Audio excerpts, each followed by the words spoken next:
Coming to you from the heart of the Great White North. Welcome to the Canadian Prepper Podcast.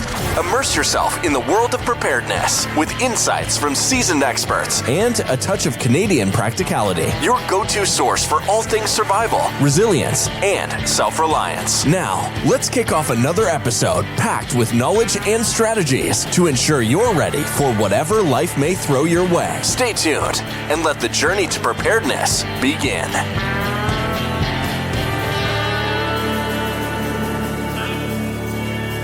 Welcome to episode number 262 of the Canadian Prepper Podcast. We are recording February 23rd, 2025.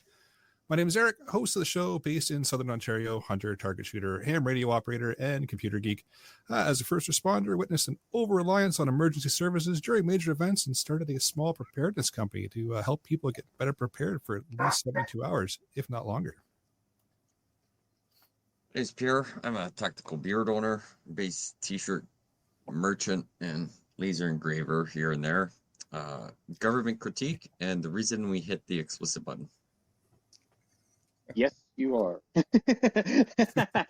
I'm Pat in a bunker, farmer, rancher, shooting enthusiast, ATC collector, shorthand, three-wheeler collector, all-around outdoorsman, and the official Canadian Prepper Podcast, Token American. Oh, we're going to have Greg come back and fight you on that one. We will do that live on Patreon. Yeah, yes, we will. That would probably get some views. Yeah, probably would. Yeah, we've got a couple of guests with us this evening as well. If Brent and Sean, you guys want to introduce yourselves? Sure. Brent Lucas, Chief Technology Officer for Aratech Research. We're a Body Armour Company based out of Trenton, Ontario, Canada. I've been shooting, I'm 53, I've been shooting for 40 of those years. Prepper, live rural, and know that I have to take care of myself and nobody's coming to save me. And I like camping too, when I can do it. Has been a while. Awesome. Sean Steep. I am Aratech's law enforcement military sales. Well, I'll sell to anybody if they really want it, but we'll get to that. I guess. Been hunting, been shooting for years. IPSC, IDPA. Spent a lifetime in the armored car industry.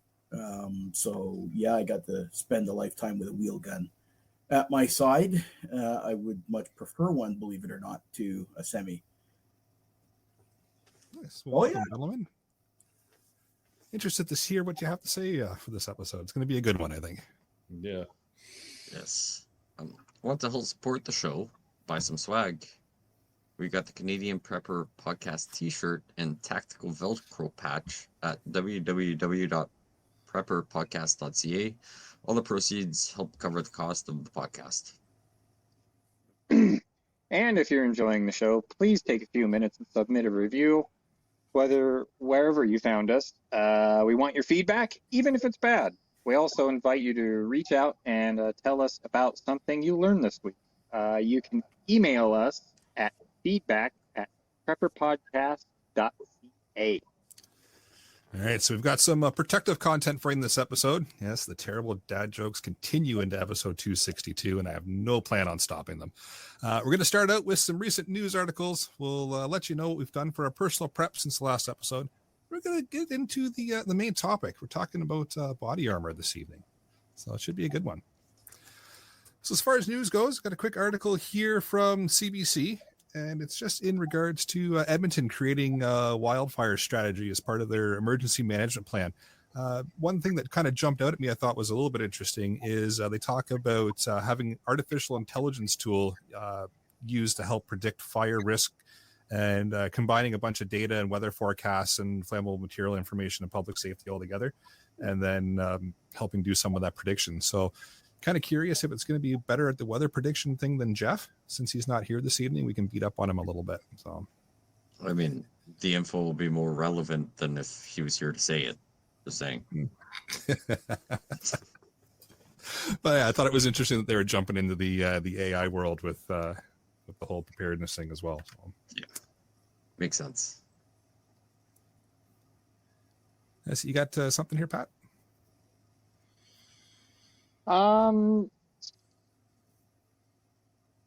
Yeah, actually, it did not print out right, so I can't even remember what the hell. I will get it in the shout out. Fine.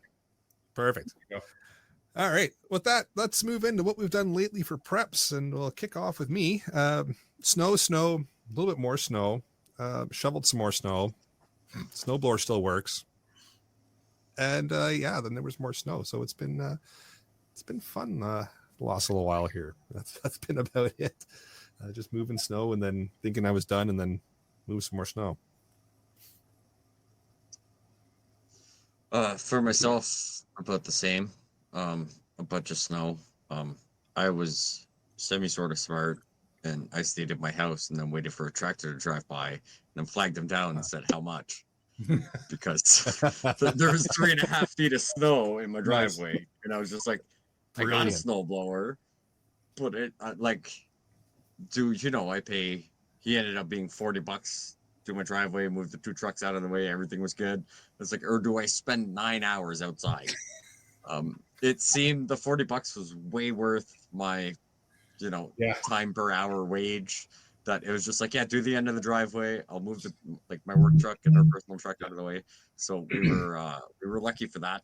And then just a little bit of food rotation. Trying to get some whatever we can find on sale here and there. Get it chopped up, into vacuum seal packs back in the freezer. Coming up to that tax season, so it's that time where, if you're lucky, you get money back from government that they automatically stole from you. So just trying to get through that rotation of, we tend to do that every year around tax season, get a little bit of extra stock in, and then the following year, take those packages and put them at the front of the freezer and rotate through. So just looking through what we got and what we need to use up, and plan for when the stolen money gets returned to us. Nice. As far as me, cutting wood, doing some pistol training today, since it finally warmed up, and you guys came and got your drunk weather off my front porch and drug it back up north with you. And practicing with a new green dot. Never had a dot on a pistol before, so do training and prepping with that. And taking a harder look at some of my cold weather gear. I do have pretty good cold weather gear, but I could do a little bit better in a couple of areas. And snow, and a little bit of more snow, and it's finally moved enough of it that I feel like I'm not boxed in. So my cold Don't you weather just shoot gear. the snow away? That's Just funny. shoot the snow away in America? Is that how that works? Yeah, just Yeah, we blow it up. Yeah. Just get a bigger gun. It's funny Yeah. because that's what we were. I did some of that this week too. I was out testing winter kit, making sure my show shoes were right in terms of prepping. And I was all excited for shooting snow and blowing it up. Like, the situation. I was like, fuck yeah, let's say it. well, I immediately came to mind was the flamethrower craze And 4 750. years ago, right? It's like, oh, 7 minutes in, and I'm hitting the explicit button. Yep. Bro, you're lucky, buddy. You're lucky. Exactly. And it's funny because Eric, I did the same thing. We buy everything in primals from local farms, and I'm looking at that stuff now and getting it. I do a lot of dry curing in my meat, so I got a fridge downstairs. I turned into a curing station, and today was the first batch of stuff being done as lapiuc and stuff like that. So yeah, Nice. say if you're snowed in, cure meat. Yeah. Nice. Awesome. Well, with that, let's move into the main topic for this evening, and we're talking body armor tonight. I've been looking forward to this episode for quite a while, and we ran into some technical issues the last time we were going to have you guys out, but thankfully we've been able to make it happen this evening, and really curious on going through just covering off some not so I guess some myths about body armor, some truths about body armor, rules and regulations, because I know they're different across Canada depending on where you are, and what you guys can kind of offer to the preparedness community, and just any kind of information that you can share with us about body armor. And we'll kind of free flow it as usual. We'll throw some questions at you. The live chat can throw some questions in as well. Then sure, we'll just see where we go and how far down the rabbit hole we end up. It's a big rabbit hole.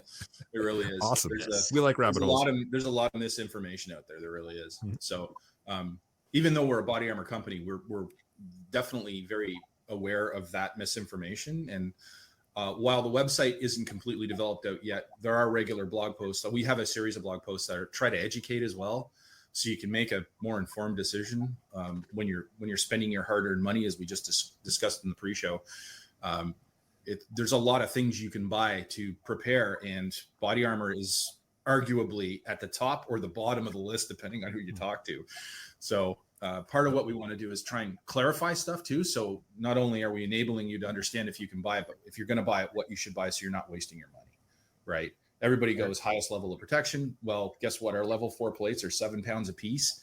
If you're bugging in, maybe, but if you're bugging out, nope. No, you don't want 14 pounds extra crap on your back. I'm sorry. It doesn't work that way. No, so we're trying to be as transparent as we can right across the board. Awesome. But if I buy the level 4 and I cut them in half and shave the weight in half, I still get the same protection, right? Which way are you going to cut them? That's what we're going to talk about. Like we're talking about, right? Yeah. Down the middle, so it only covers the nipples, obviously. I can move them around. Yeah. I might work with soft. I won't work with the ceramic core stuff, unfortunately. Right. Unless you have the Dr. No laser. That might work on the ceramic, but yeah. So we're Canadian based, and we manufacture in Ontario in a little town called Trenton. We are some people would wonder, like, oh, how can I trust a company that's only like 2 years old?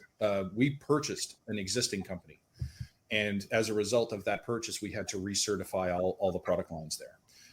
And when I say purchase, we purchased everything. We purchased the ovens, the press that presses that we used to cut the aramid, all the connections, all the contacts with where we get our ceramics. They're made in Italy. So everything's sourced from NATO countries, and we went through the entire process of getting that done, which hurt.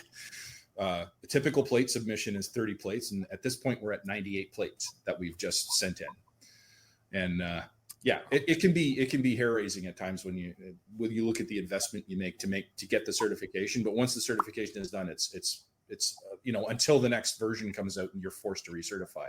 It's a milestone. It's really a milestone. And we're the only company in Canada that is privately owned that makes any kind of certified body armor. That's impressive. So you sent in 90 different plates for like certification testing, and so we had part of what we did was learn how to make plates, right? And I've joked before, it's, hey, we're making sandwiches, because it is very similar to making sandwiches. You're taking a bunch of things and layering them, right? And then you're putting them in a heated place like a press. We're making paninis. But the ramp up to that was us learning how to physically do it. And everybody, all the owners in the company have glue on their hands to this day. We all have actually made plates. So we took to account that we wanted to have full knowledge of the product and not have it outsourced at all. So all of us are capable of making plates. But that's a learning curve. So the first 30 we sent in did not pass. And the next 30 we sent in, there was some weirdness with the testing. And I won't go further into that, but at the end of the day, you take the high road and go, it didn't pass, fine. The third set we sent in passed. And that's 3 sets of 30, plus you have to send a few extra because they do other tests in case something gets busted. And one of the things that terrified us is we sent the original shipment was in a truck going to Oregon during the last big snowstorm that they had out there. And the truck it was in went off the highway and rolled 3 times. Of course it did. So, of course it did. So we surpassed the NIJ certification by surviving a crash. A rollover nonetheless. And a rollover. Yeah. 3 times. Yeah. It was terrifying. It was really terrifying. Those hurt. Well, and we had shipped them, and we had expected the tracking number to say they'd been delivered, and they hadn't. And then they still hadn't, and they still hadn't. And we tracked them down, and the delay was actually because the delivery vehicle was in an accident, a major one. It was totaled. So wild. But we managed to do it, and it's a testament to the design of the plates, which we did not design. The designer was a guy who owned the previous company, and they're fantastic. They're really tough, and you guys may have seen it. We'll dispel one myth right now, which is you can't drop ceramic plates. Originally, they used to be very delicate, but if you've seen any of our media, we're at trade shows dropping them on concrete hundreds of times and they're fine, right? So the level of technology and design has gotten much better. And I think Simon always says, these are not your grandfather's ceramic plates. So, Right. Yeah. So can we break down that myth a little bit more? So what's the difference between the old technology to the new technology of ceramic, right? Everybody knows that. And Yeah. you've got the guy that says if there's no wood on a gun, it's not a real gun, right? Let's get the fun stuff out of the way. Yeah. What's the difference in technology? Is it just like it's gotten better, better covering, compression is better? Yeah, it's a combination of things. So it's better materials surrounding the ceramic core. The ceramic core itself has actually changed in component too. So they've over time been able to engineer harder ceramics that are more durable in terms of being edge struck and behaving less like glass and behaving more like steel. So we can actually take our ceramic cores and drop them on concrete and they don't break. So when you're starting with that level of material, and then we wrap it in aramid, and there's a whole bunch of somewhat proprietary stuff we do to it. Our plates also have foam edging all the way around the edge. And another differentiator is our ceramic goes almost within about 2 millimeters right to the edge of the plate. So when you're looking at coverage, you have full coverage of that ceramic and aramid sandwich that we make that goes right out to the edge. So it's a combination of design and material changes over the last 20 years that have made that. And I mean, we designed the level 4 plate. Our target market is law enforcement in a carrier, rattling around in a trunk until he shows up at a farm and some guy with a 30-06 is, murdering his wife or something. And he's got to hide behind a car until SWAT shows up. You throw this on, you get behind the engine block and you wait it out. Right. So it's that level of protection. This is not, let's go get in a gunfight and walk around with this armor on for fucking 5 hours. Right. It doesn't work that way. So that's really the main difference, was the design and accepting what the design parameters were. Okay. Before we get too far, there's 2 questions in at least the YouTube's chat. Do we have to register body armor? So that, I don't know, where do you come from? We'll speak mostly Canadian laws on this. Yeah. There's no real registry on it. There's a province or two where you kind of need some kind of paperwork, which most of them qualify as PALs. So possession and acquisition license, firearms license. If you can buy a gun, most of those provinces you can get that. If you don't, you security. If you do different job for work or whatever, I think those are the only parameters in Canada. Yeah. Before we get any more into the legal stuff, I'll just mention that not legal advice here. Always research yourself. We're going to tell you what we think we understand is the law, and I'm sure you gentlemen will know a lot more than we do about the rules and regulations. But always double check just to make sure, because it's Canada. Absolutely. And the laws change. Yeah. And that's true. There is no registration. It's literally they want to identify you in certain provinces to make sure that you have some semblance of a reason for it. I mean, I have a gun license. What the hell does that have to do with getting shot at? But yeah. And then in the rest of the provinces, I believe it's, correct me if I'm wrong, Sean, it's BC and Nova Scotia where they get Alberta, I think, has something. Yes. As well as Alberta BC. is one. Ooh. Yeah. Which is surprising. Out of all the provinces, Alberta is one of them.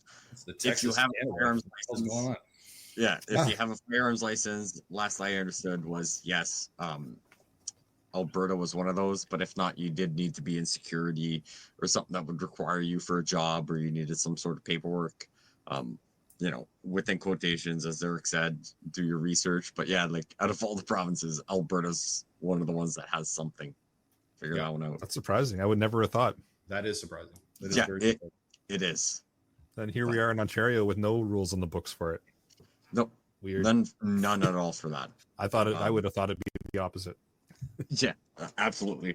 But I am going to get into that. I'm going to do some historical research on that and find out where those laws came from, because I'd be curious what the instigating issue was. Right? Was it a shooting? Was it a police? Typically, like normally it would be police get shot and then they try to shoot somebody and they can't.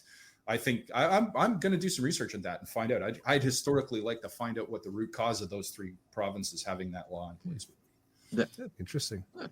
I'm curious. I just don't want to Google it. Let me know though. remember, you guys at home have to Google it too. Yep. Which there is another question in the live chat just in regards to the general body armor laws in Canada. I think we kind of covered that off, but anything else that we should toss in or anything that we haven't touched on, gentlemen?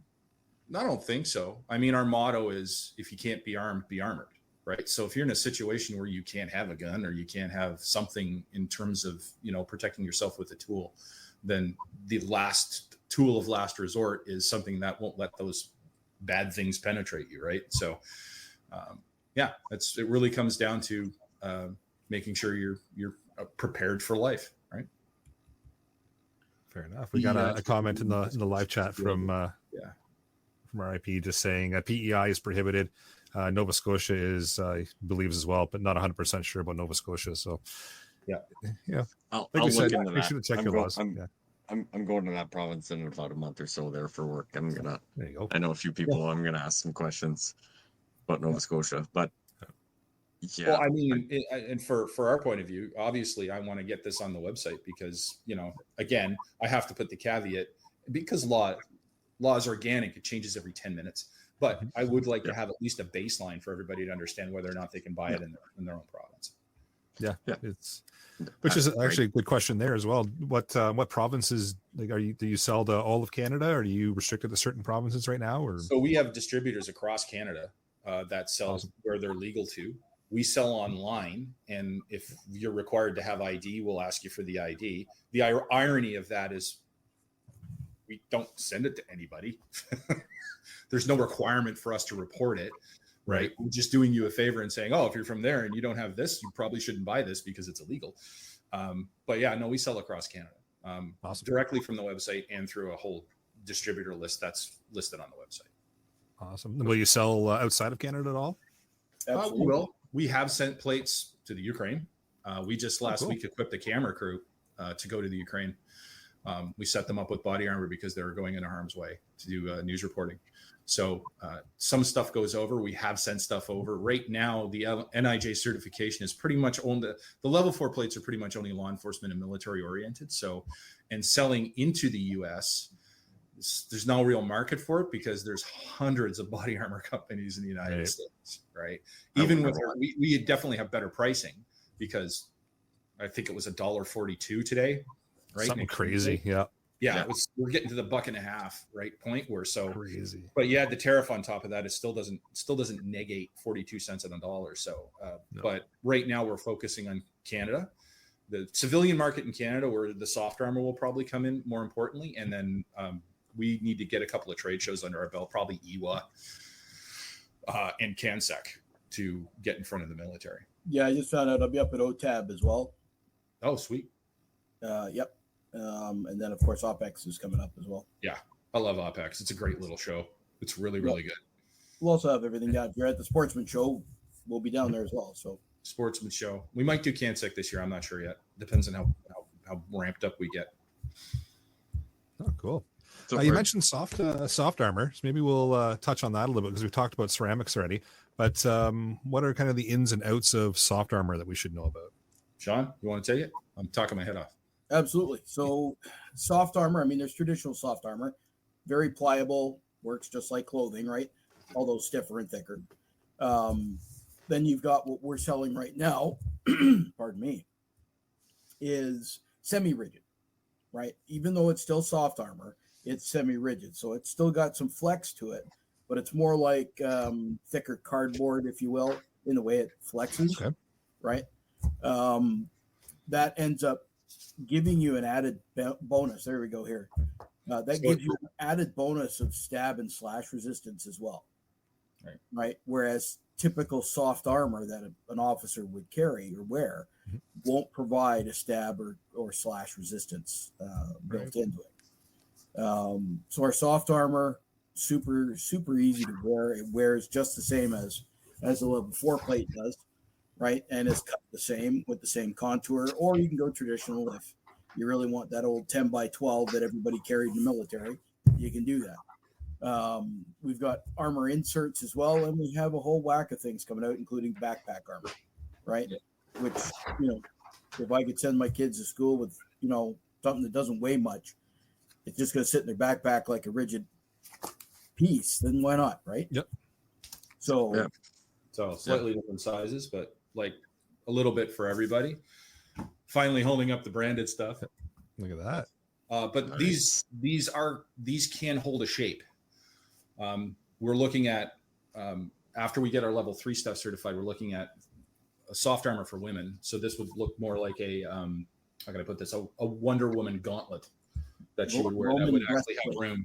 Right. It would have more bosom room. It would have more bosom room, literally, because if you just riding around with body armor, pressing your breast flat all day, I'm sure for female officers, it's probably pretty horrible, right? So we're working with a few female officers to try and solve that problem and have it give them some room, right? But still be ballistically safe.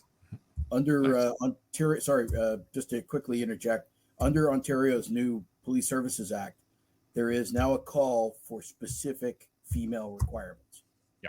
Right, which is going to start happening across Canada. So we might as well be on the cutting edge of that. Yeah, Absolutely. We had a question in the live chat just in regards to the backpack armor. What caliber will that withstand? I'm sure that's a rabbit hole.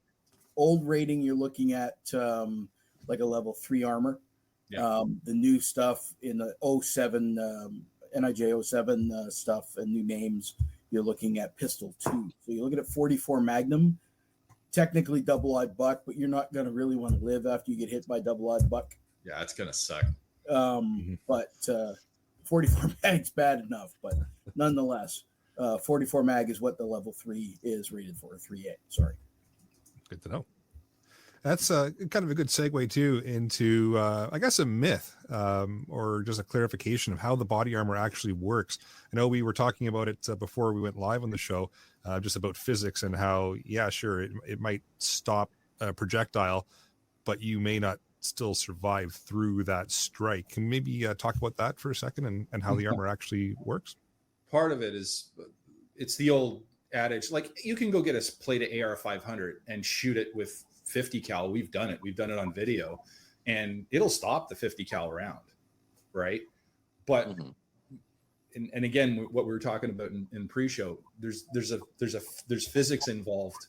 The energy still has to go somewhere, and 90% of the time that's going to be into your body as the person who's wearing the body armor. So yes, this will survive X, but your human body won't survive X, right? Getting hit with 50 caliber, the amount of joules of energy that you get hit with that, there is no plate big enough that would be functional for you to wear that would make it survivable. All the plate would do, all the AR-15 plate or the AR-500 plate does is it sinks 4.5 inches into your chest and stops the round, but all the energy is imparted into your body. So yeah, and body armor works by taking energy and turning it into heat.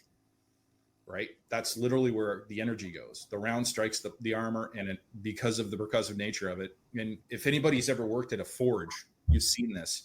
Have you ever seen a guy that's particularly an old-fashioned blacksmith light his forge? They have what's called reverse forging. So he'll take an iron rod and he'll put it on his anvil and he'll hit it. And you just keep hitting it, and that thing will glow red. And then he uses it to light the forge. That's exactly what's happening with plate armor. It's taking that massive energy and turning it into heat. And taking the energy to break the plates. So yeah, you can have a plate that can stop anything, but the body is where the line gets drawn, right? How much can the human body take? And that's where the NIJ ratings handle that up to, like, again, the double-aught buck is about as high as you'd want to go and have it survivable.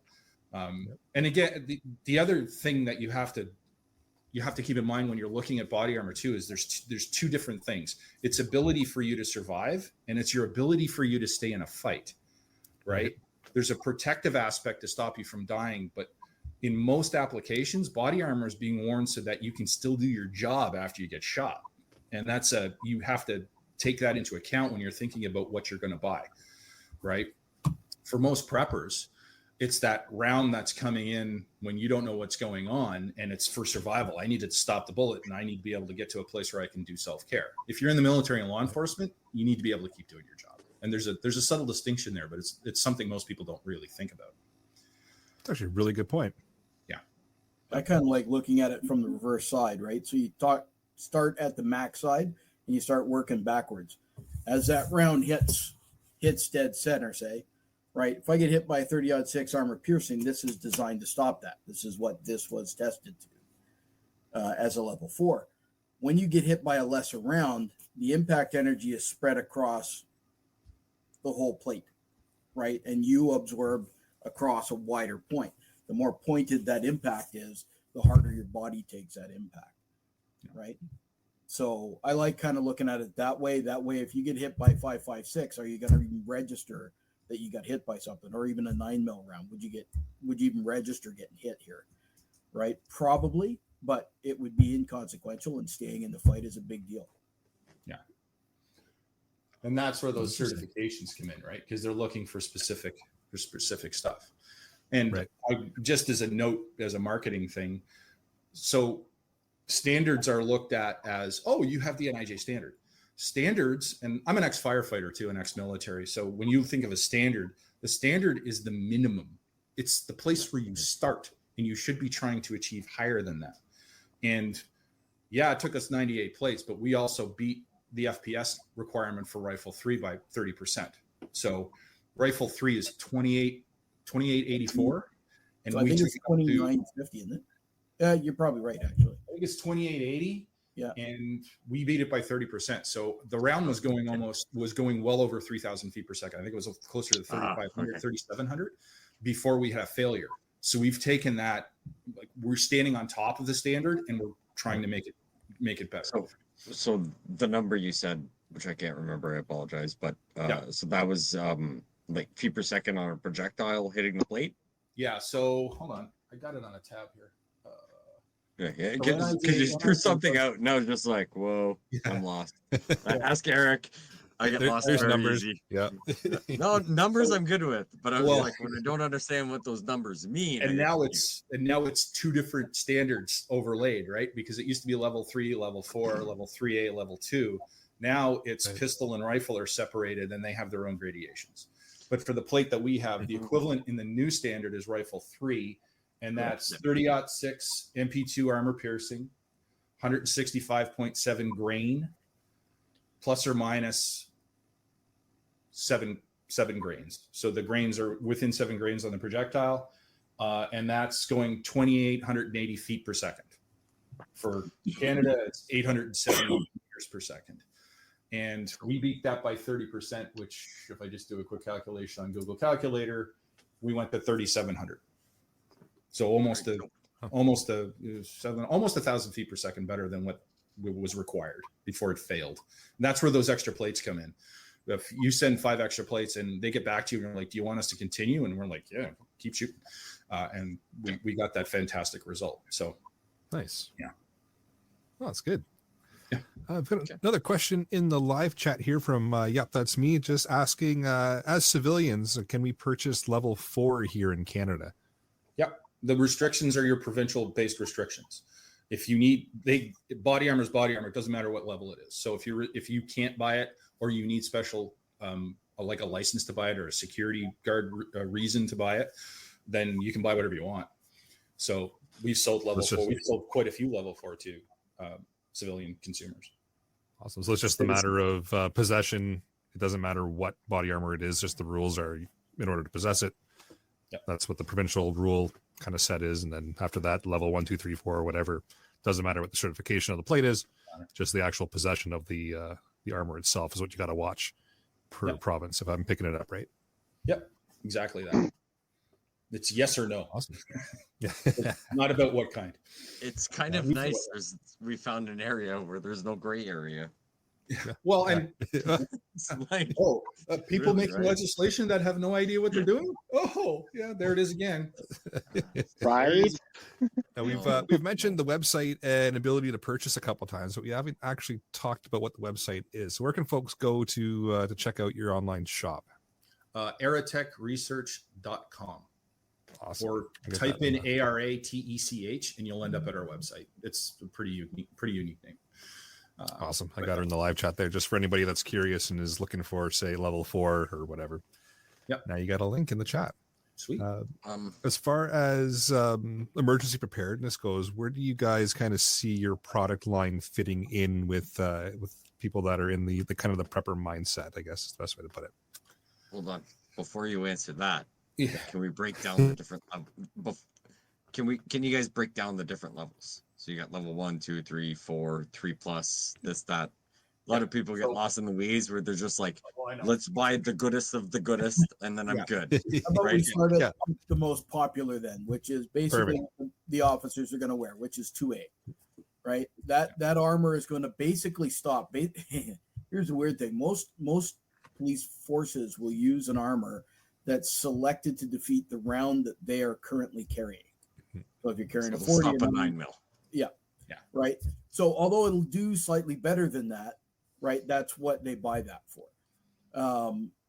They generally have a trauma insert that goes in there to add a little bit of extra to it, right? But it's usually just down the center here, right? Like a 5x8, 5x6, something like that. It's actually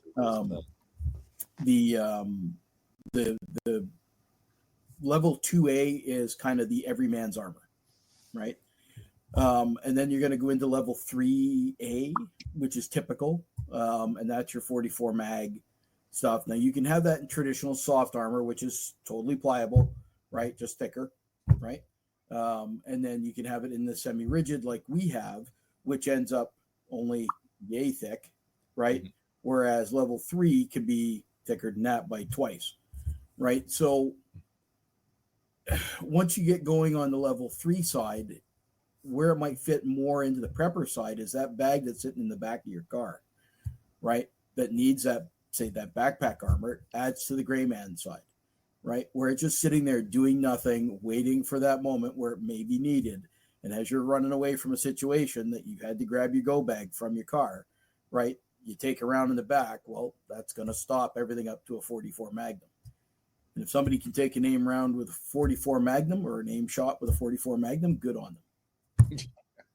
Yeah, exactly. And it's one of those things where, again, you have to be a prophet. You have to look into your own future and decide what kind of trouble you're going to get into, right? I'm rural. I don't have level 4 plates hanging around my house. Now, obviously I do because I make them and I have them for marketing reasons, but I wouldn't. Level 3 would be about where I'd top out, and all my bags have level 3 soft, like semi-rigid in them, right? Again, if you can't be armored. So I have at least something that'll stop up to 44 mag in my back. And of course my laptop's in there, and I've got various tertiary other junk in there that's going to help a lot, right? Yeah. So yeah. That's Sean brings up a good point, just in regards to just having the stuff in a bag ready to go. I think a lot in the preparedness world think that this is something you're going to buy and you're going to be wearing it all the time. As soon as you leave the house, you go grocery shopping, you go to the mall, you go wherever. You kind of get that envision of well, you can, but you kind of envision, like you guys have touched on, the law enforcement officers always wearing that vest while they're out on patrol. People think about that as well in the preparedness world of, I'm just going to be wearing this all the time. But that option of just having it in the bag ready for deployment if something happens is almost, I would say, the better way to go, because like you said, it's the gray man kind of setup. Nobody knows you have it, and you can use it to get out of Dodge real quick if you need. But again, you got to practice getting it out and getting it on and getting going quick, right? It's not just throw it in your bag and everything's good. But a good point to mention. I have one more thing to add there. So not only can that be a cool situation, but everybody's going to try and bug out, and they're going to drive away somewhere eventually. Yep. Right. We also make body panels. Body what, sir? Body inserts and panels for your vehicle. So how about if I made a panel that fit the back of your seat? Mm-hmm. Right. So as you're driving, you're protected. Yeah. Right. You take a shot in the rear. Right. Well, you know, all that area is now protected from that quick shot. Yeah, so and little bits and pieces like that can be made by us as well. And that's something we've done on the small for now, but we're getting there. Yeah. You know, I just want to be warlord of my block. I'm not going anywhere. I'm going to be warlord of my block. Are you bugging in or are you bugging out? That's not what. Bro, I've met my fucking neighbors. I'm going to be warlord of the block. All right. So just put the panels in the walls of your house. It's now your installation. Yeah. Aramid is actually really really insulative. It is a great blanket. But Right, like, you'd be surprised what you could do for barriers on that. Probably not tested or whatever. Yeah. But I am curious about. Yep, that's me. Did ask. Does the cold affect stopping power and certification on plates? Nope, not at all. So, Like, and so this leads us back to one of the things that we tried to address with the company, which was, there are several people in Canada, even in the United States, that go, hey, we shot this with this thing at this speed and it didn't go through. That's great. But the thing is, before Oregon Labs shoots our plates, they put them in a washing machine for 2 weeks and then they freeze them. And then they put them in a humid room. So their protocol is designed to simulate 5 years of being next to an icky human body. And they do that within 2 weeks to 2 to 3 weeks. So it's fine if your plate that you made from China survived the round, but did it go through everything else and then survive the round? Because that survivability, it's in lockstep with the ability of the plate to survive being around human beings. We're sweaty, we're clumsy, we drop things, we bang into stuff, we leave stuff in the sun, we leave stuff in the car when it's minus 30. It's the survival of the human factor that's a big part of that. And the NIJ standard takes that into account in the testing phase of it. So they're really hard on plates. I mean, really hard. And I'm not joking when I say they put them in a washing machine. They put them in an industrial washing machine. They're underwater, they're tossed around. Yeah, it's brutal. It's brutal. So do they do that with the soft armor as well, or is it just the ceramic plates? Yep. Because the viability of the aramid really comes down to how well it's protected from its environment. So the seal that we put on the soft plates, which is ultrasonically sealed around the edges, stops the sweat and the water and everything else. Water and sunlight can damage aramid if you leave aramid out in the sun in a humid environment, it loses 10% of its tensile strength every 30 days or something like that. It's really damaging to it. So you have to be very careful with protecting it from us. And any plate that says it's been shot is great, but if it didn't go through the testing protocol and then get shot, it's garbage. They're lying to you, or they're not telling you the whole truth. It's almost pointless to do that, because I've seen some soft armor where it's like you just bite it, you can chew through the plastic wrapper. It's not going to survive 6 months in a plate carrier. There's no way, right? So you have to have the whole picture that goes along with that. And that's what NIJ certification did for the federal government of the United States. It leveled the playing field and said, we're going to treat all this stuff the same way and then have it achieve this goal, and then we'll certify it. Oh, awesome. Yeah. So you mentioned plate carriers. That kind of puts me into another question of, okay, so we've talked about soft armor, we've talked about ceramic panels, but we obviously need a way to carry that around as well. So what are the options? And I can see Sean's got one up there. But what kind of options do we have for actually wearing this stuff or putting it on if we need it? Yeah. Well, I mean, outside of putting it in your backpack, so you've got it on pretty much all the time, it becomes a plate carrier, right?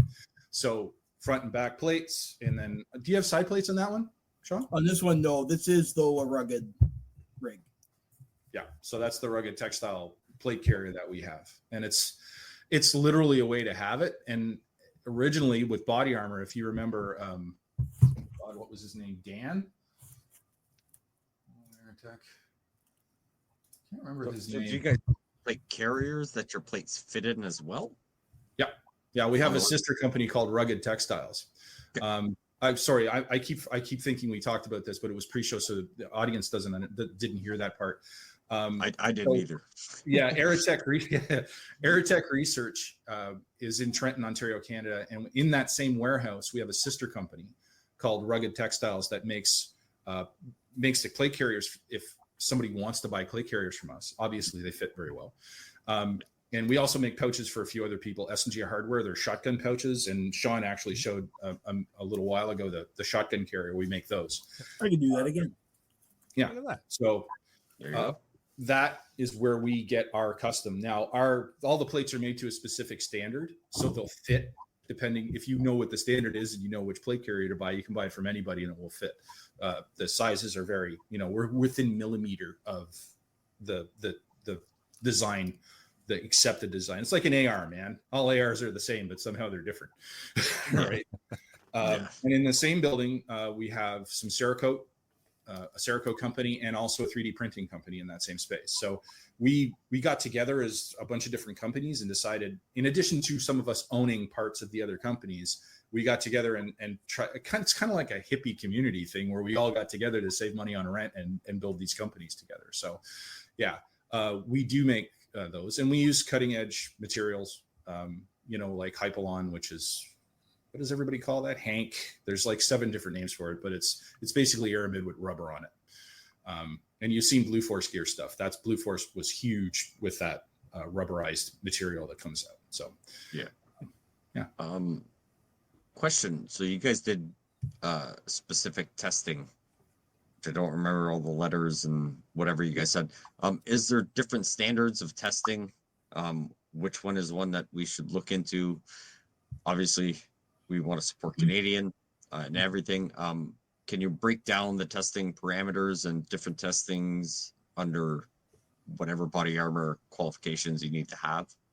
So NIJ is the global standard, and they're based out of Washington, D.C., and they use, I think there's 5 companies globally. The one we go to is Oregon Labs. It's been around for 60 years. And that's, if you want to pass NIJ, they handle all of the physical testing and abuse that happens to those plates. And then they take their results, they're submitted back to NIJ. NIJ basically just says, okay, well, you passed. That's great. Here's our certification. And then the Holy Grail is ending up on the NIJ website. So you can go to the NIJ website and you will see R1 level 4 plate certified, and we're listed on the website. In a stroke of irony, we had our NIJ for 6 months before we were on the website. But if you're not on the website, nobody cares because they can't verify it. And you can't call them. The dilemma of government. Yes. Moving at the speed of government, right? So that's the same standard for everybody.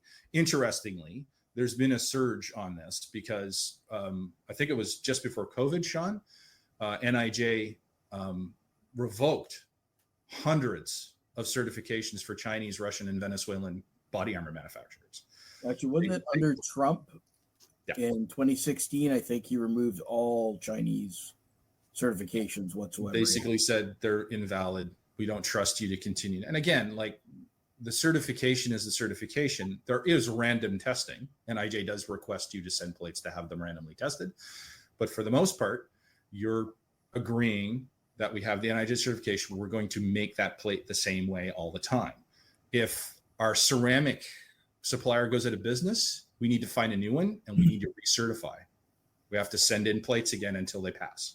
If the glue changes on what we put on the front of the plate, if the glue that's on this changes from type C to type D, we have to recertify. You have to go through the whole thing all over again. So they yanked a bunch of companies that may have said that maybe they won't do it and hope for the best that they don't get recertified. Yeah. Or so what you have to get recertified. Yeah. You had Chinese companies sending in enough plates to get the certification, and then they made them out of whatever they wanted. Yeah. I mean, you're going to find that a lot of places. I mean, obviously I strongly don't think at all, or you guys aren't, but there are shady things. Like, you probably won't find your plates on your website. I didn't click the website. So what do level 4 plates go for in Canadian dollars? What's our retail on them, Sean, right now? On I know we had Aratech, them on sale for a while. They were super cheap. Yeah. On the Aratech side right now, we're $1,200. I think S&J is selling them for $10.99. Right. So, like, we're not going to find your plates for $200 on Amazon. You better not. Right. Well, I mean, if they are, someone is deciding to part with a shitload of money by buying stock from you and selling them, right? If you do, let me know, because the lawyers are coming off the leash. Right. And that's the thing, right? So it's just like, people will be like, well, they've got this ticket. So, you do need to be very mindful, reputable place to purchase anything.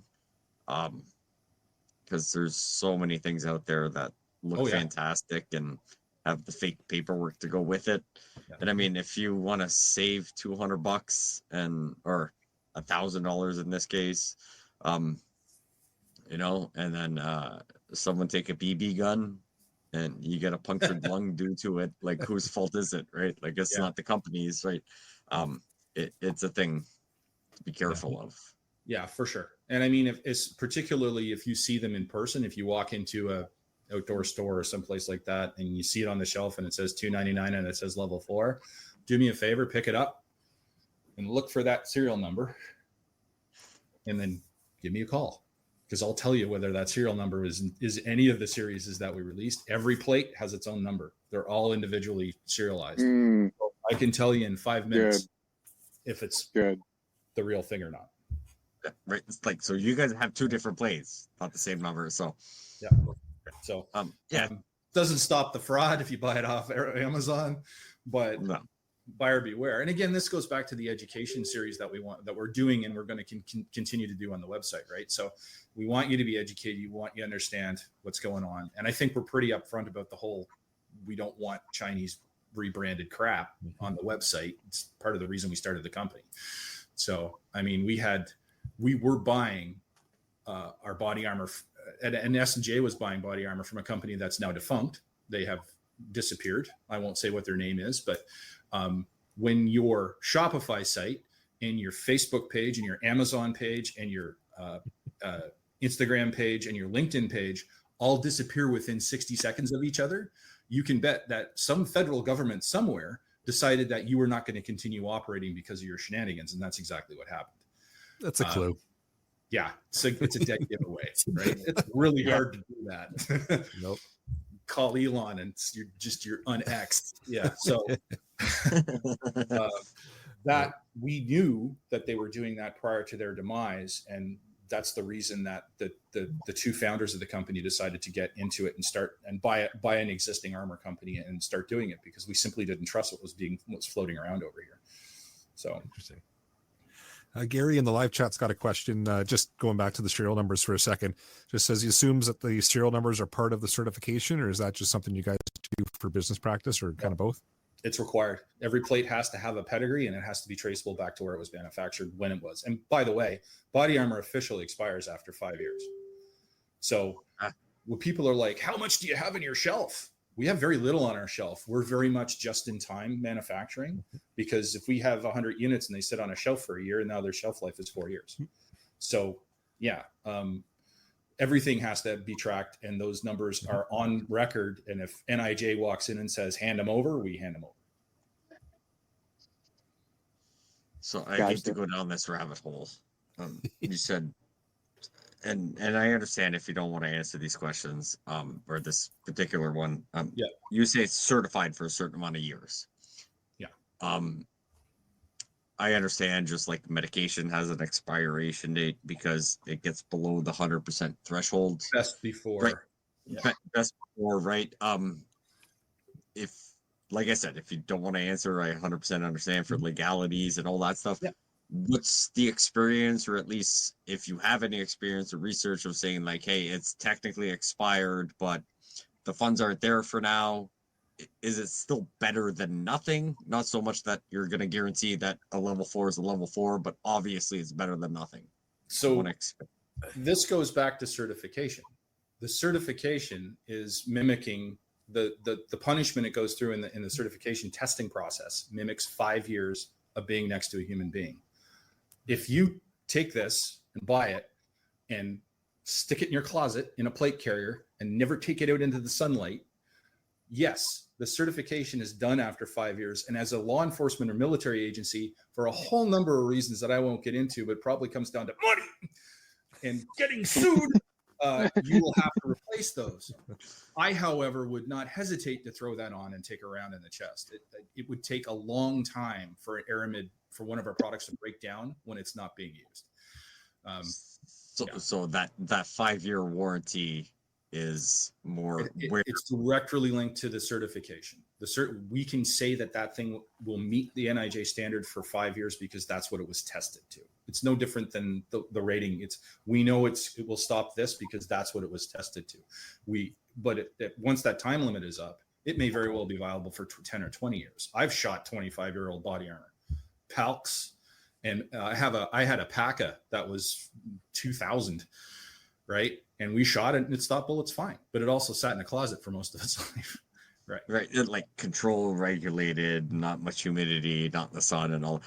Okay, so all in all, expiration date, you're on your own, but I just wanted to see what your opinion was on what that meant. Good to know.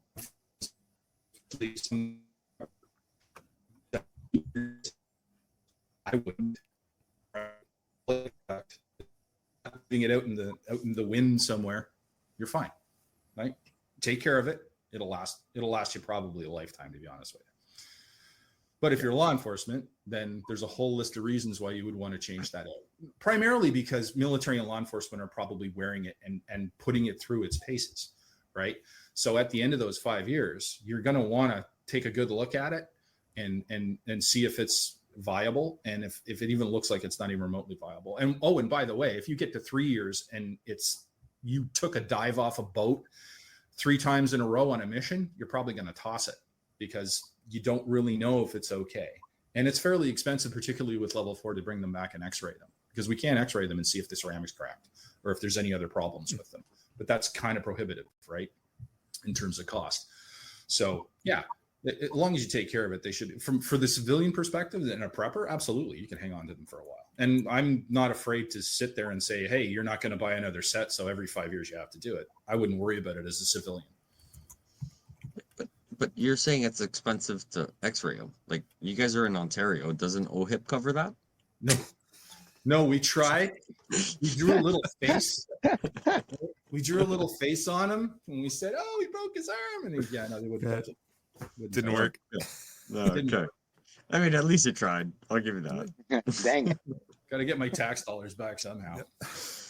Right? So here's another question for you, just in regards to the soft armor versus the ceramic plates. Do they have to go together? Can they be worn separately? How does that kind of work? We do not do in conjunction plates. Our point of view is the in conjunction plate means somebody has to remember to have this and that at the time of confrontation. It doesn't work. It is possible to get them, but our level 4 plate is a standalone plate. Our level 3 plate, our rifle plates, the pistol plates, they're all standalone plates. You do not need to wear anything else behind it. When you're talking about soft or semi-rigid armor, if you look at this, which is 3A, if I shoot you from 5 or 6 feet with the maximum of that, we are under our deformation. So the acceptable deformation on the back of a level 4 plate is 40 millimeters, which is 4 centimeters. That's a lot. If somebody takes their finger and pokes 40 millimeters into your chest, it's going to leave a bruise, probably break a rib, right? Yeah. But we're under that. We're at 30 millimeters. And that's not a point. It's actually a parabolic curve, right? So you're not getting very much penetration. With something that's soft, it still has 30 millimeters of back face deformation, but it's really close to your skin. So would you want to put something else behind it? You could put what's called a trauma plate behind it, which Sean had talked about earlier. It's actually probably about that goes behind it. And then if you get hit right in the sternum, it doesn't quite poke a hole in your sternum. It doesn't hit you right there. But at the end of the day, you're not just wearing that. You're wearing that in all likelihood in a law enforcement or even in a prepper. I mean, my plate carrier has got a bunch of crap on it. I got mag pouches. I've got my radio kit. I've got a whole bunch of other stuff on there that has to go through. And that does help with back face deformation as well. But that's unpredictable. And it's as unpredictable as in conjunction. I don't know if you're wearing your trauma plate or not. So, but to stop the bullet and meet the standard, you do not need to wear multiple plates. Good to know. Yeah. So Scott in the live chat's got a question just in regards to Chinese HDPE armor. And can we talk about that for a second? And that is a loaded question. Yeah. Let's start with UHMWPE or polyethylene, which is basically a plastic. So you get these really super light plates that are often an in conjunction plate. So you must wear them with other armor. They can be used with inserts like ceramic and still be a level 4, but there's a lot of time and effort in that. That's on Chinese side. That's usually a Dyneema type of material, which is similar, but the Chinese, of course, have made it fast and cheap. So, is it something that is lesser? Not in the long run, but it does have what I like to call an in-progress deformation. So although the acceptable back face deformation may be 40 millimeters, right? Or maybe 2 inches or so, call it, right? You may have an in-progress deformation that's probably the length of my finger, right?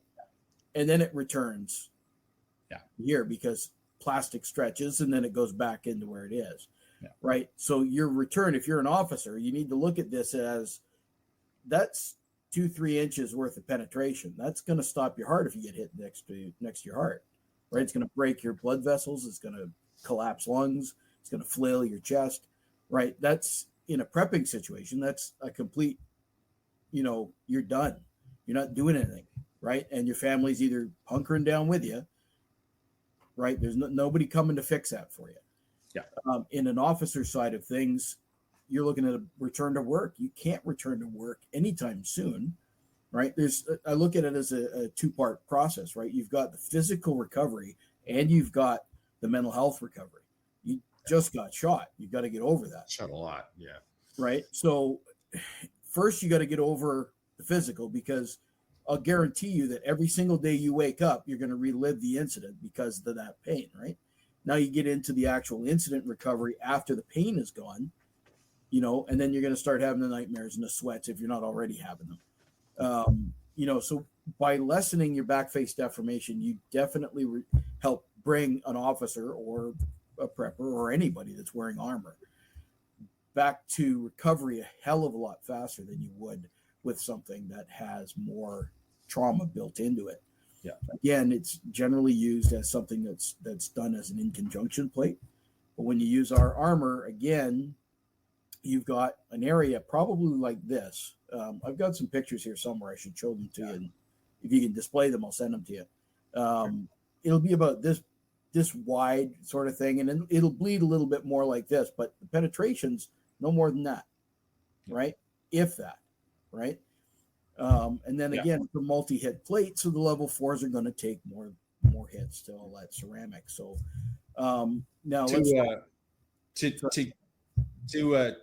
give people an analogy for it, picture somebody jumping on a trampoline, right? They jump up or they land on a trampoline. Yep. That first strike goes way down, and then it comes back up, and they come back up, and they end up at this kind of happy medium. The deflection of that trampoline when they're done is like this. But when they originally dropped on it, it went way down here. That's what HDPE is. It can stop the bullet, but it does a lot of back face deformation and then reforms. And that's, like he was saying, that's why it's typically in conjunction. You typically have something much stronger behind it. But people seem to think because it stops the bullet, it's viable. And it is. It stops the bullet. But again, we're going back to survivability and staying in the fight, not necessarily whether it stops the bullet. Right. Right, kind of like a temporary wound cavity versus the permanent wound cavity. Absolutely. Yeah, a lot of difference there, but it's the exact same analogy, right? It's just there's a huge difference between that initial cavity and what it goes down to, and that's where your trauma comes from. It's that shockwave that right. Just so because it's light. Yeah. But will it save your life? Right. You won't get shot. Hey, look, you'll survive the shot, but not the recovery. Yeah. Right. You're not going to have a hole in you. Yeah. And then if I hear another somebody say, yeah, but these float. Okay. My mags don't float. My radio doesn't float. All the crap I have in my first line, like my gun and all my mags for my Glock, don't float. Does it really matter if my plate floats? No.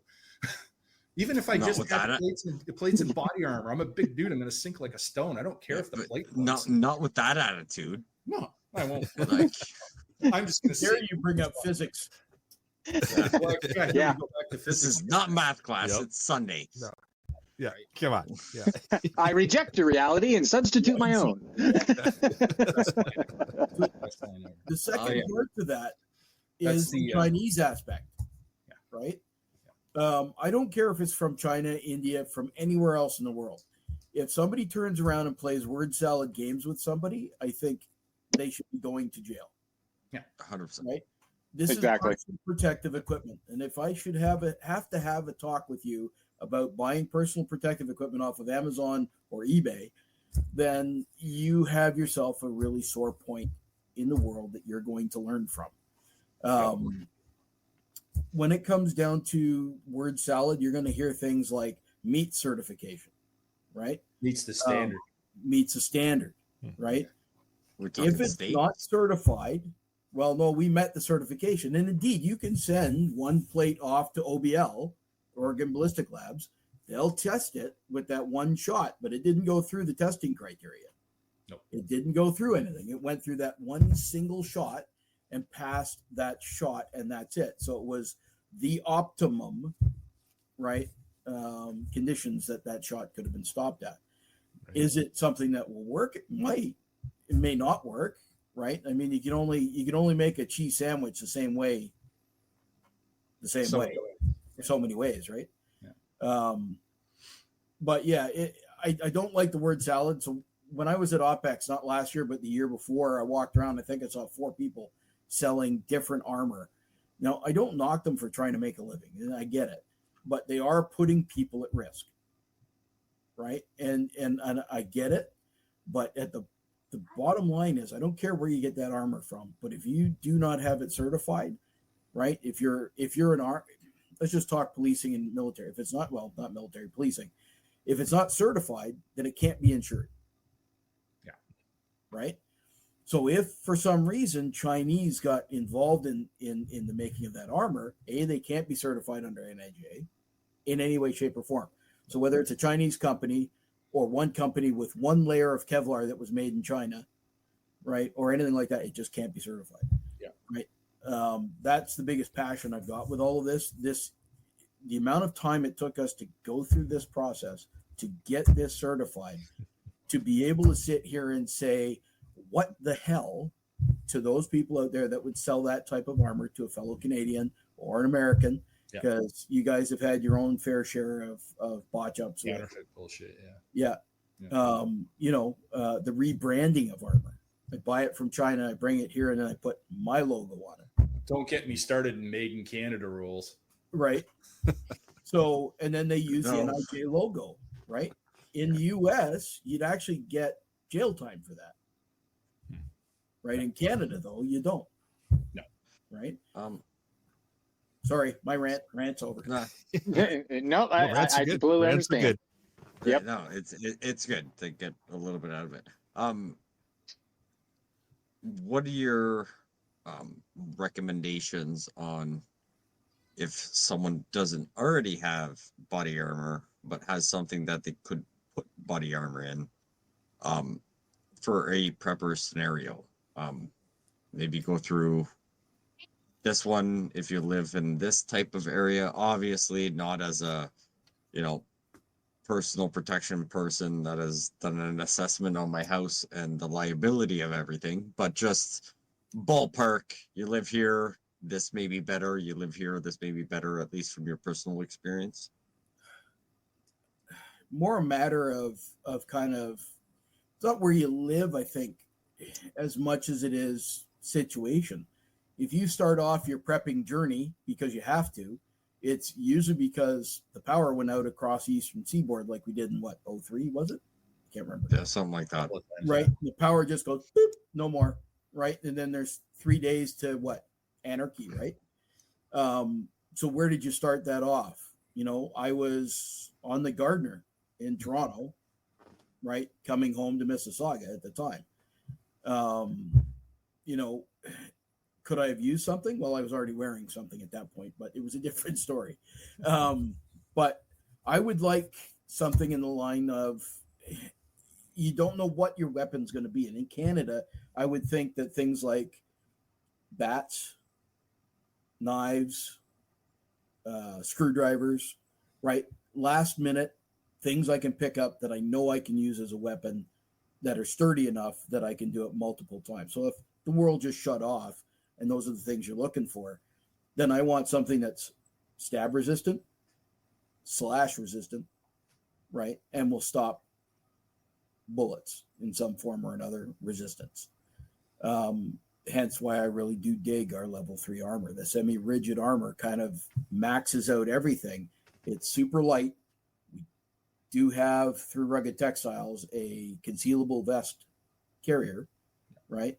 Put it in your backpack, put it on in your kid's backpack, wherever you want to put it. I think that's a great one. So if all of a sudden, pick a scenario, EMP goes off, right? Everything shuts off, right? You're stuck. Your car's, I'm now on the Gardner, stuck on the Gardner. How do I get home? Well, I gotta walk through people that are now freaked out, pissed off, and panicked, right? Whether they've gotten to panic yet or not, I don't know, but panic's going to set in when they all figure out that all their cars are done, right? So we're going to move on to the next thing, which is, what am I protected against, right? And if I'm the guy that's carrying, now in Canada, obviously we can't carry the gun on the sidewalk or in plain daylight, that sort of thing, but Allegedly. If that's our token American, if he's the gentleman that of the family is the one carrying that gun, I'd probably be the one wearing that armor, right? Because if you go down, everybody else behind you ain't going to survive, right? Because you're already in the shit if somebody's shooting at you, right? So And if you go down, there's another weapon available to bad guy too, right? Right. So I think the level 3 is the way to go for the everyday gray man, crap hit the world, traveling kind of setup.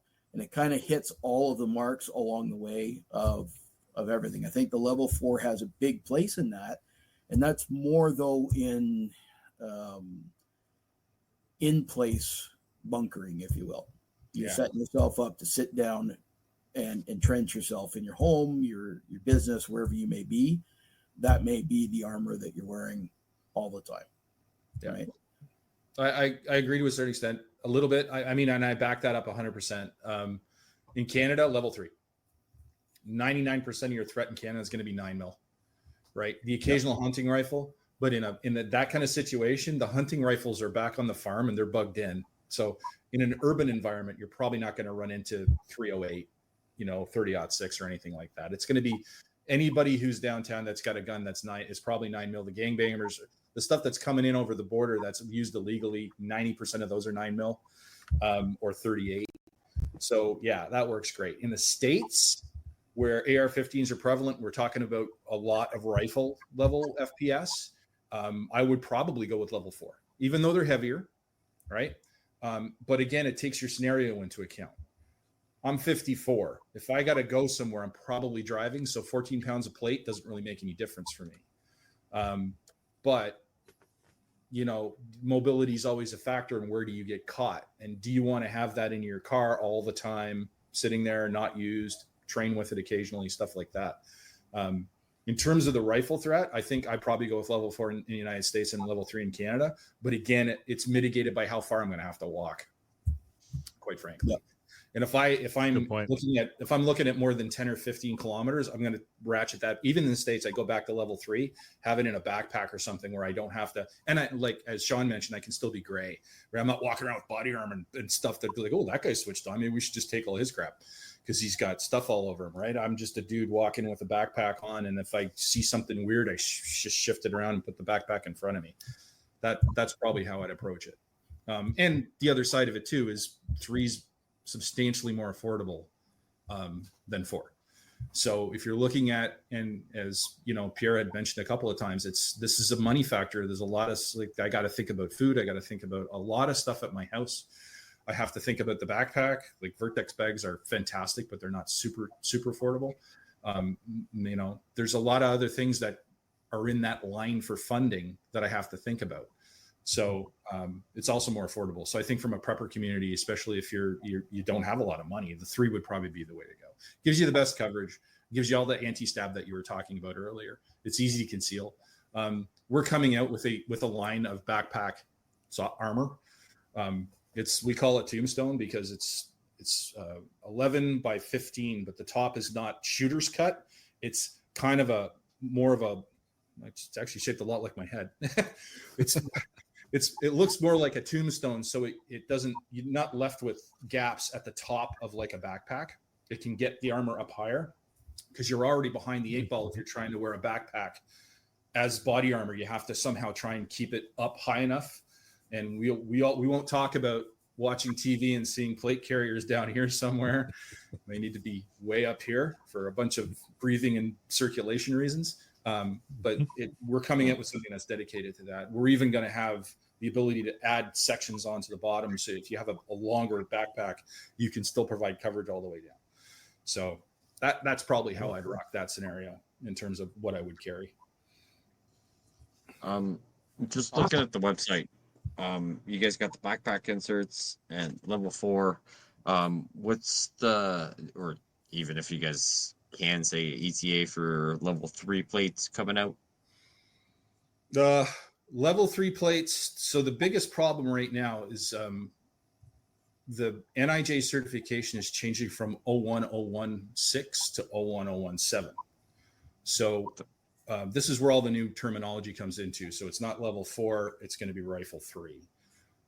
Every company in the planet is trying to get recertified. So even if we submitted plates right now, you're looking at probably 18 months to 2 years before they even get to the point where they're going to be tested at Oregon labs, and then another probably year before that report gets signed off for NIJ and is listed on the website, which is, as we just discussed, is the most important thing when it comes to selling body armor.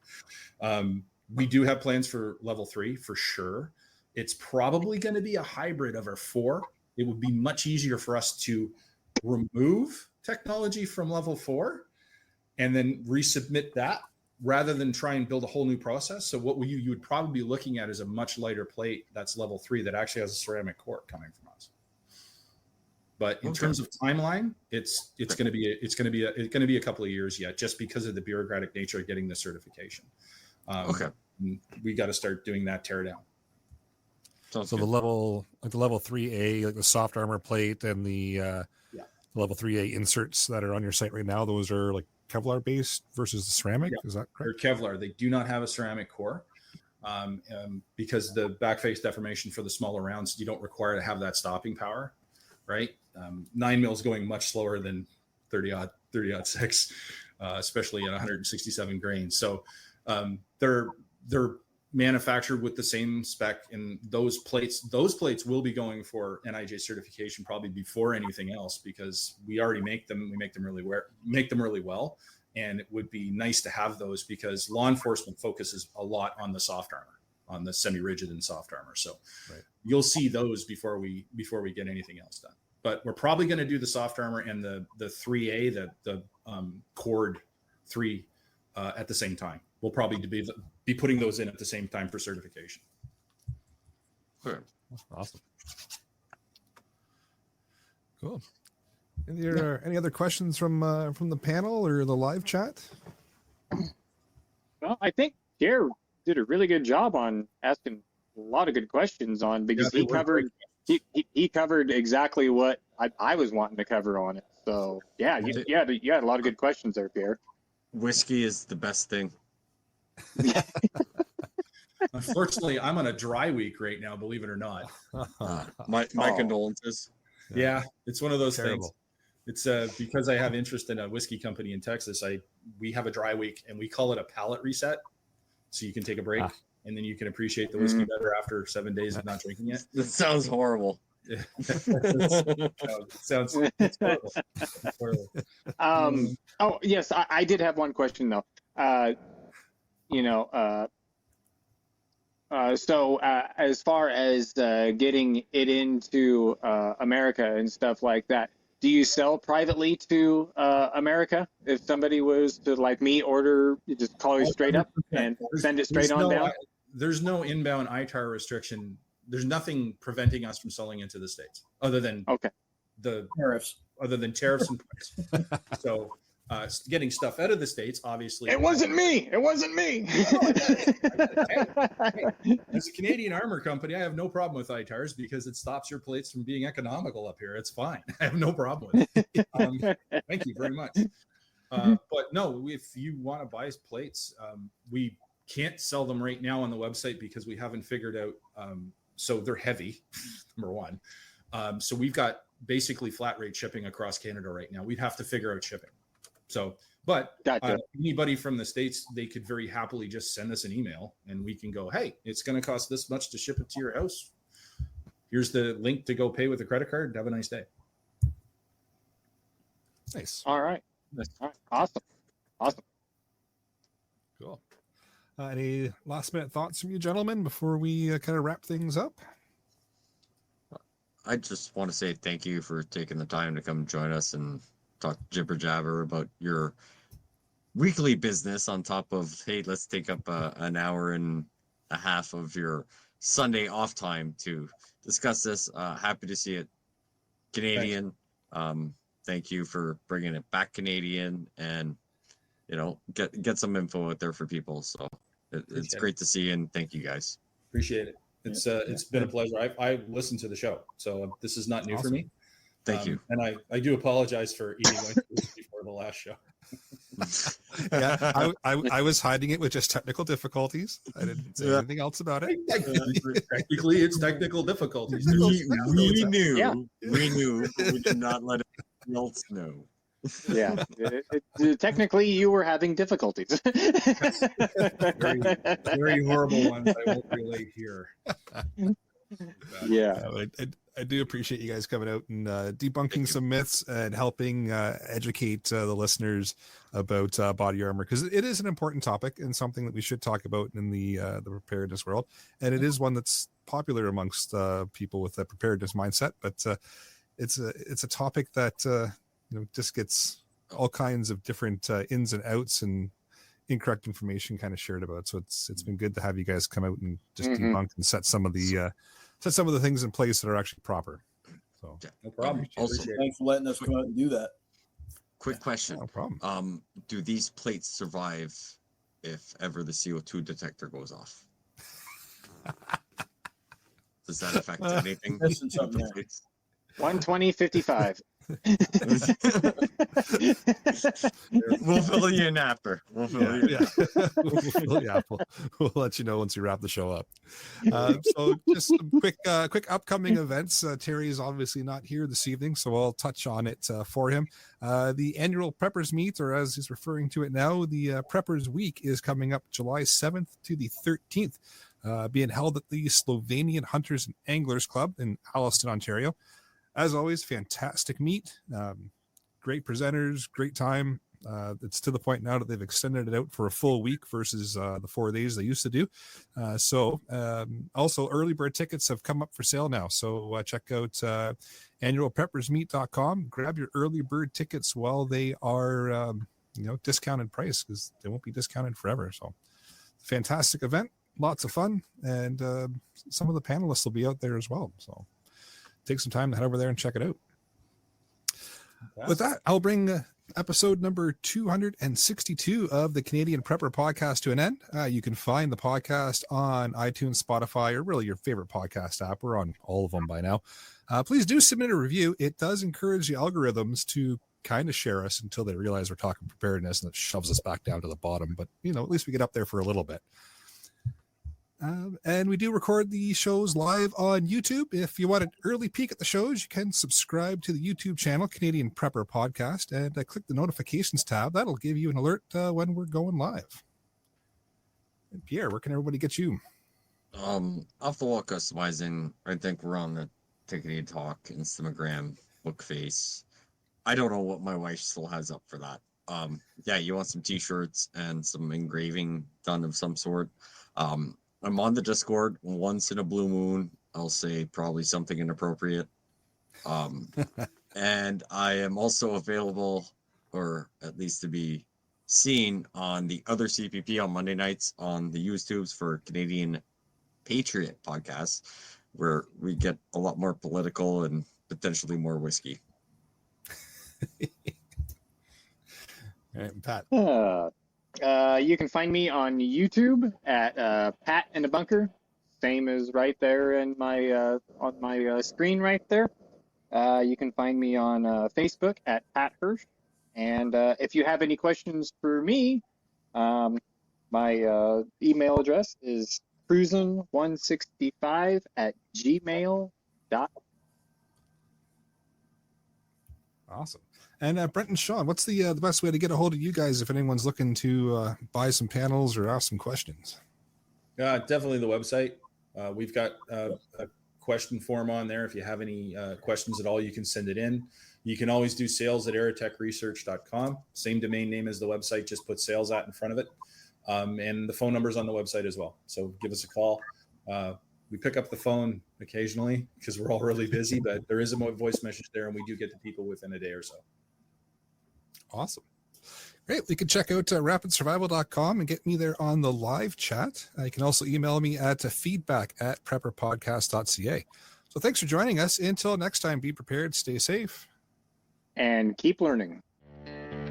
As we wrap up another insightful episode of the Canadian Prepper Podcast, we want to extend our gratitude to our listeners for joining us on this journey of preparedness. Remember, the key to survival is knowledge and readiness. If you want to support the show and engage with our community further, consider signing up for our Patreon and joining our thriving community on Discord. Links are in the description. If you enjoyed today's episode, please don't forget to subscribe, share, and leave us a review. This is the Canadian Prepper Podcast, signing off.